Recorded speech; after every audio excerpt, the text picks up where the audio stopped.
Bismillah, alhamdulillah, wassalatu wassalamu ala rasulillah. Patepang deui dina surat Yunus keneh ayat ka 68. A'udzubillahi minasyaitonirrajim. Bismillahirrahmanirrahim. Qalu nyararita itu jama-jama.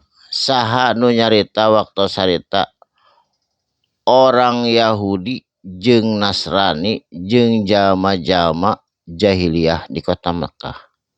Nyarita kumaha ieu si Yahudi, umat Yahudi jeung Nasrani tah ittakhoda ngajadikeun atau ngambil pengetahuan Allahu cenah Gusti Allah teh waladan gaduh putra, puputra jiga jalma.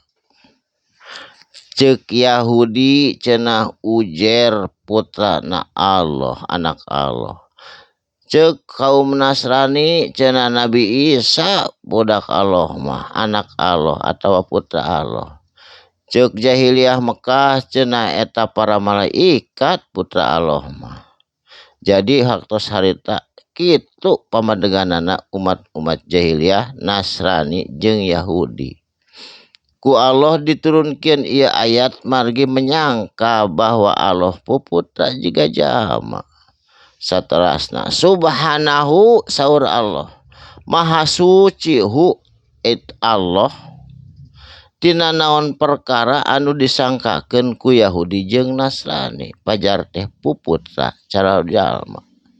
Allah mah dina surat Al-Ikhlas oge diterangkeun lam yalid walam yulad walam yakullahu kufuwan ahad. Allah mah teu puputra jiga jalma jeung teu diputrakeun, teu aya nu setara, teu aya nu sebanding jeung Allah. Ahada sahiji ogenan, saurang ogenan teu aya nu setara. Dina eta ge tos diterangkeun saterasna. Huari itu Gusti Allah goniun eta nu maha kaya Allah. Maha beunghar Allah mah. Teu butuh ku makhlukna, maha beunghar. Beungharna kumaha lahu mapis samawati, lahu ngankur milik Allah hungkul. Mapis samawati kabeh perkara anu aya di pirang-pirang langit.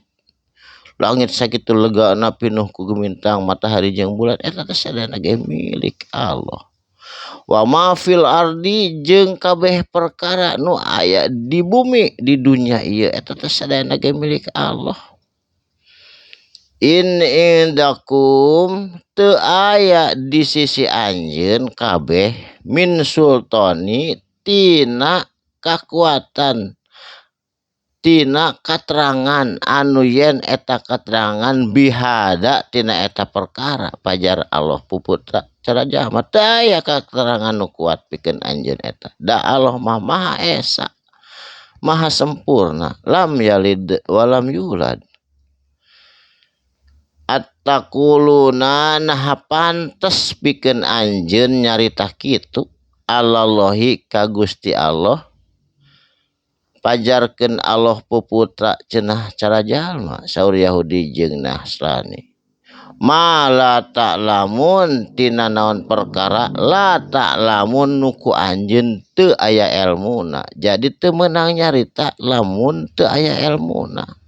Eta mah jijieunnan Nasrani jeung Yahudi pajar Allah cenah gaduh putra. Teu aya tina keteranganana. Allah mah maha esa teu aya deui. Kul bejakeun ku anjeun Muhammad saur Allah. Innal ladzina yaftaruna sanyana ari jalma-jalma yaftaruna maranehanana anu jijieunnan mangada-ngada Allahi ka Gusti Allah. Kadziba nyeun kabohongan pajar Allah puputra cenah cara jalma. La yuflihun eta jelma teh la yuflihun henteu bakal meunang kauntungan di akhiratna. Mataun ari kasenangan dunia mah pid dunia tegasna dina ieu dunia ngan kursa kedeung dina lilana 80 tahun geus rero geus pinuh ku panyakit. Jadi ngan kursa kedeung kasenangan dunia mah kanikmatan dunia mah. Summa tuluy ilaina ngan ka kami wungkul saur Allah. Maraji'uhum direja dikembalikan hum itu jama-jama rek kafir rek muslim bakal dibalikin ka Gusti Allah. Saur Allah ka kami bari dipertanggungjawabkeun naon anu dilampahkeun di dunia.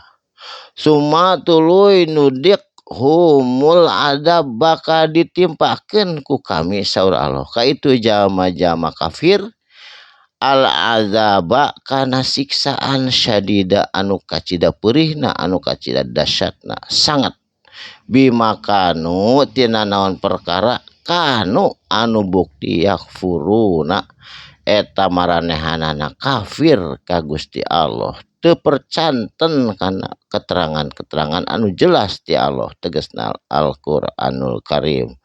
Mugia urang kalebet jama-jama anu iman anu takwa anu percanten kana keterangan anu aya dina Qur'an. Jadi teu aya keterangan anu sempurna kecuali keterangan dina Al-Qur'an. Upami aya isu-isu ti luar anu nyebatkeun Allah puputra jiga jalma eta mah jijieunnan keterangan anu tanpa ilmu. Barakallahu li wa lakum mugi aya manfaatna dina dinten ieu dinten Senin. Insyaallah patepang di anjing dina dinten Salasa. Barakallahu li wa lakum fil Qur'anil azim. Wassalamualaikum warahmatullahi wabarakatuh. Assalamualaikum warahmatullahi wabarakatuh.